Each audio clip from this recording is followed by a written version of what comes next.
Pemirsa, padatnya aktivitas transaksi jual beli pakaian baru, tas, dan sepatu di malam Lebaran Idul Fitri 1439 Hijriah di Pasar Aceh.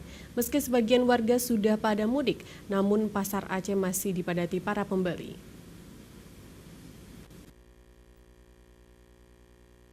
Berdasarkan hasil pantauan tim liputan Aceh TV di ruas Jalan Pasar Aceh, tepatnya di Jalan Cik Pantikulu dan di Jalan Diponegoro Pasar Aceh, terlihat kemacetan di ruas jalan tersebut.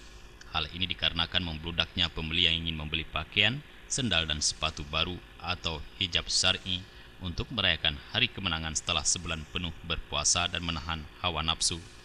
Oleh sebab itu, berburu yang serba baru. Berbeda hari-hari biasanya, kepadatan pembeli terlihat mulai dari lantai bawah hingga lantai atas Pasar Aceh tersebut. Tak hanya kaum hawa yang ikutan berburu untuk lebaran, namun banyak juga anak muda dan mudi, bapak-bapak ataupun sekeluarga penuh.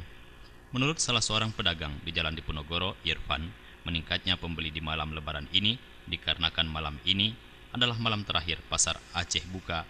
Pasalnya mulai lebaran pertama sampai kelima barulah toko dibuka kembali.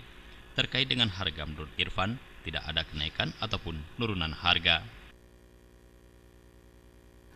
Untuk mengatasi pembeli di malam lebaran ini, pihaknya sangat kewalahan mengatasi pembeli. Hal ini dikarenakan banyaknya warga yang berdesak-desakan memadati toko-toko pakaian dan sepatu, sendal ataupun tas. Menurut Aboy, omset penjualan di malam hari raya ini alhamdulillah ada peningkatan dibandingkan dengan hari-hari biasanya. Mustafa, Aceh TV,